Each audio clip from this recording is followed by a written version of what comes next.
Capital Combat. The name says it all. I'm Hakeem Branch. Rob Jarrell. And today we're going to recap this past Saturday's boxing on Fox, which we had Deontay Wilder defending his WBC title against Wilder-Arreola. And then we're also going to preview this Saturday's pay-per-view event between Terrence Crawford and Wilder-Postol in a 140-pound title unification. That's going to be really big for that division, and we'll get into that later. First up, we're going to go ahead and knock out the heavyweight action, and I'm going to let Rob start us off. All right, so this pretty much went how we said it was going to go. We did say Deontay Wilder was going to take him out in about, what did we say, 8? Yeah, we did say 8 rounds. He made it through the 8th round, but then they cut the cord at the end of the 8th round. Yeah, Deontay Wilder was just crisper. He was in shape. He came in with a broken hand or injured hand. He came in with a broken hand and then tore his bicep during the match. And Arreola was just there. I mean, the guy was eating straight punches. He would, they would land a hook every now and again. But even on the inside, Wilder would tie him up and then kind of create some space with his lead hand and come up with an uppercut, and it landed flush quite a few times. And there was a cut on the bridge of Arreola's nose. His eyes were starting to swell up. He just wasn't, even though he was around 246 pounds for this fight, which is, I would say, low for him. He's been lower. You could tell he just wasn't in shape. By the 5th round, he was just plodding and just trying to survive and, score, which he did. And in this fight, I'm not sure exactly what Deontay Wilder, if he was trying to make it more entertaining, if he's just kind of playing around, because I think he could have got him out of there by the 6th round. Especially with some of those punches. You can see in the 8th when he turned it up to try to get Arreola out of there, how much crisper, how much faster, how much harder his punches were. Yeah. And a lot, we're not going to say that Deontay Wilder had a virtuoso or perfect performance. It was far from that, honestly. He was grossly inaccurate, honestly. Yeah. A lot of those shots, they had knockout written all over him, but he was only missing by centimeters. And while some people might be like, hey, what's the difference between landing here and landing here? Ask Michael Moore how that feels. There's a few other fighters who could greatly attest to being hit precisely in the right spot. But that's probably the most famous one because George Foreman landed a 1-2 and he was off by a few inches. He threw the 1-2 immediately again, landed right where he needed to be. Michael Moore did not get up. That's right. And you can see the same thing in Wilder's last fight with Spilka, where he landed in the perfect spot. Spilka did not get up. Yeah, in this fight, I think there was still some things he could have worked on. Even during the first knockdown, if you really look at it, that first punch is what really took Arreola out. And each additional punch after that, I think Wilder still gets wild and he kind of starts winging it without measuring the punches. And he also squared up grossly at that point when he was trying to get the knockout. But, that's hopefully will come with more experience. He's used to hitting guys once and they go down. He usually doesn't have to throw the follow-up volley. So hopefully, his coach sees that and says, hey, we got to work on this. Also, he's still letting fighters get on the inside. He was caught on the ropes where Arreola did go to the body quite a bit, which was the little success he did have, even though Wilder would tie him up. But with a better fighter, especially someone that's more accurate and more in shape on the inside, kind of like your Povetkin, who can actually fight on the inside, he's not going to be able to do that. And maybe just because of the opponent, that's what happened. Yeah, and also when Arreola was able to get on the inside, Wilder's feet got tied up a lot. I don't know if anybody else noticed that, but I did notice his feet would often get out of position whenever Arreola got close to him. And that's something that he's going to have to shore up, especially like Rob said, if he because we're expecting for Povetkin to be cleared and them to have to fight. And Povetkin can give him angles off of the approach and really score some heavy blows on him. That's one of the reasons we had that fight going on. We're picking him to win. That's right. And also, Deontay wasn't really putting his body into his hook. And even with that being said, and all the things that we have said, he was still landing with tremendous power. Mm-hmm. That is pretty amazing. And you really can't teach that. Yeah, like there was some sickening thuds that landed on Arreola's face. And I know a lot of times we like to give guys props for having great chins, but sometimes you just can't take punches like that. Right. It was pretty much target practice for Wilder because Arreola didn't move his head at all. But he's never moved his head. Yeah, that's true. But it did make Wilder's jab look tremendous. He landed that pretty much with heavy accuracy. Mm-hmm. He just got to, get those few inches on his follow-up shots, and he could be a very, very big problem for any heavyweight. As you can see, even with, especially with those uppercuts Rob was talking about, when you watch the replay, he was landing with this part of his hand and not this part of his hand. Mm-hmm. And like I said, that's only a few centimeters between landing here and here and here and here. But that's the difference between a really hard shot that gets everyone's attention and makes the crowd go ooh, and calling the ambulance because this guy is flat out on his face. Mm-hmm. And while we don't wish that on anybody, that's just a nature of combat sports. When you land those good shots like that from somebody with the power Wilder has. So next we got hand surgery and bicep surgery. So he's probably not going to fight for the rest of the year. And that's unfortunate. And probably, depending on how bad it is or how he heals, probably not until the second quarter of next year. And that would probably be a tune-up fight because I doubt he goes right into Povetkin unless they force his hand. Now, we talked about how silly it was for them to be suing each other. Mm-hmm. But in that case, if I'm Ryabinski, that's when I go after them. Mm-hmm. Like when he's coming off and he's trying to get a voluntary fight, say, no, we want our mandatory. We want it right now. And remember, that went to a purse bid. Yeah, so they do, well, that's going to be some of the things they're going to have to work out because I don't know if that's going to still be binding because the original fight fell out.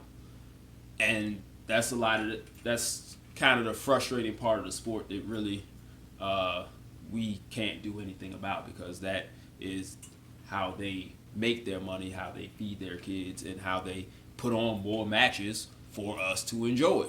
So we can't really blame the promoters and the fighters on that end because that part we don't see that.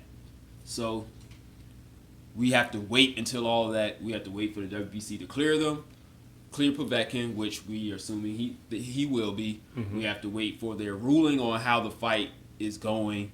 We have to wait for Wilder's prognosis, surgery results, and how long it's going to take him to heal. Because a lot of times with torn biceps, they give you steroids to fix those issues. And if he's not properly cleaned out or maybe find an alternative. Or just progress between the surgery, rehab, and, like you said, cleaning out. Because they'll probably be taking blood tests once he starts training. Right. And that's how a lot of guys, Andre Berto and James Toney, got popped for nandrolone after tearing a bicep. Right. So they're probably going to give him something with nandrolone in it. And either he's going to have to say, look, I'm being tested, this stuff is banned, you're going to have to find me something else, or he's going to have to take it and have to sit out for longer to clear that out of his system. So we have to wait and see on that. Let's move on and talk about this Saturday's fight, which takes place in the 140-pound division, like I said at the beginning of the video, between Terrence Bud Crawford and Wilder-Postol. Now, this fight is very interesting and actually is very hard to call because we have the top two 140-pound fighters. That's right. Both guys are very skilled. Both guys have great corners. Both guys make great adjustments. And this is one of those fights that you're just like, hey, I'm really looking forward to seeing these guys settle their differences in the ring. And I don't mean like, I don't like this guy, I don't like this guy. Meaning, I want to be the best, I want to be the best. Let's find out who's the best. And there has been plenty of trash talking if you've been paying attention. But this fight is definitely a very intriguing fight. We know Crawford is more of a knockout artist. He tends to let the knockouts come to him. He has a greater KO percentage. And Postol does not, even though he knocked out his last opponent in Batiste. And he also knocked out Vic Darchinyan and, no, it wasn't Vic Darchinyan, I'm sorry. What's his name? Selçuk Aydin? Yeah, Selçuk Aydin. Yes. So he didn't have a lot of knockouts coming up, but once he got onto the TV stage, he started producing some great knockouts. And with that, even with Batiste, that was, and he's extremely accurate. That was a punch in the right place because Batiste didn't look hurt, but he was unable to continue. Yeah, he wasn't well, yes, he was physically hurt. He wasn't disoriented. Yeah. I think he felt that his orbital bone was fractured from the force of the punch. Mm-hmm. And so he was like, hey, I'm not going to sit here and take more punishment to my face when I can come back later. So, we can't blame him for that. It's his face, it's his life. But Postol put his name in the ring because for a long time he was Danny Garcia's mandatory. That's right. And that match didn't happen because Heyman and Bob Arum were working together at the time. Mm-hmm. But this is Postol a top-ranked promoted fighter? Yes. Okay. I wasn't really sure about that. Thank you. Mm-hmm. But yeah, these guys are both with top rank. Very easy to make the fight. They're both high in the rankings. Very easy to make the fight. So we're happy that the fight got made. Let's talk about what we expect to see in the ring, because like we said, these guys are two top talents with top-notch skill, and this is going to separate themselves and probably put them into the highly argued pound-for-pound discussions. With Postol, we got a guy who's very active. He likes to work from the outside, work off his jab. Mm-hmm. He creates angles. He knows how to keep range. He can pivot. And from his past, his latest opponents, they see that he's got enough pop to keep you respectable or finish you later on in fights. And not only that, but he's going to have the height advantage because I believe he's about 5'10", 5'11", which He is very tall. Which is usually right now around the height of your middleweight. Very long arms. Really great footwork, to be honest. Yeah. And just working from the outside. And decent speed. Yes, he's not a blinding guy like a Zab Judah or Manny Pacquiao, but he's got enough zip to get it there when he needs it to be there. And that's going to pose a lot of problems for Crawford, as we saw when he fought, what's my man's name, Gamboa.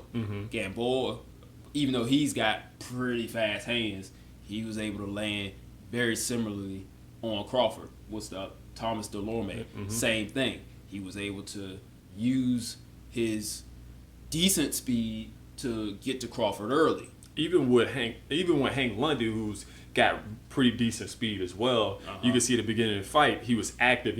He would get to Crawford at times. But like in all those fights, and like in all of Crawford's fights, he tends to start coming on. And you can tell he goes very offensive when he goes to a southpaw stance. He starts orthodox most of the time for maybe a round, and he'll switch little by little just to see how you respond. And usually they don't really respond well to that. He starts getting to his opponent. He starts timing him. And watch his eyes when he fights his opponent. And you never leave the opponent. You see some guys close their eyes, turn their head. Not him. Even when he's hit, he really does not take his eye off his opponent. So it's almost like he's gauging him within the first 2 or 3 rounds. Yeah, and that is a big intangible there. So it's going to be up to Postol and his coach, Freddie Roach, to negate that adjustment. Mm-hmm. And that's going to be the story of the fight, because we know that Crawford eventually is going to adjust. He's going to make subtle changes, like changing the range that he's working from, and then begin to handcuff what the opponent does well. Mm-hmm. So will it be, can he adjust and begin to handcuff Postol, or can Postol build up an early lead and keep it going? Now, what I have noticed in Crawford's fights, and again, this is usually fairly early in the fight, at least the first half, that he can be hurt. Yeah, I don't know if it's more so that he's hurt, or maybe he's just caught with Well, something he's caught with. It's not hurt to the point where he's going down, but it's when you land clean, you know you've landed clean. We've seen Gamboa get to him. I've seen Delorme hit him. Like, again, first part of the fights. Lundy has hit him, but he's actually got a very good chin. So Yes. if you can't get him out at that time, you're not going to get him out. And he starts to become the aggressor, and then he starts hurting you, because at that point of the fight, he's hitting his opponent very flush. Yes, very accurately, punching through the opponent like you're supposed to. And we know that this guy can finish. And when he decides that you're finished, you're finished. He pretty much obliterated what's my man, Delorme. Yeah. Like, that fight was like, wow, like, Crawford's really not in this fight. He's starting to get the range a little bit, and he's like, all right, this fight's over. He goes out there and finishes it immediately. And if you want to look at some of their common opponents, the one is Hank Lundy. And I believe Hank Lundy gave Postol all he could handle at one point. So, and we know Lundy is, I'm not going skill-wise, because Lundy is a shorter fighter than both of them. I believe He is. Crawford is 5'9", Postol's about 5'11", and Lundy's only about 5'6". Yeah, he's very short. But he's aggressive. And I want to see how that aggressiveness, which Postol has dealt with Batiste And Ideen. and Ideen, but I don't think they quite have the footwork or the skill. Right. Because Batiste can return. Yes, we all know very well of Batiste's footwork issues. Yeah. But Crawford doesn't have those issues. He has a great base. He closes the distance excellently. He also creates angles, which is why this fight is going to be very good.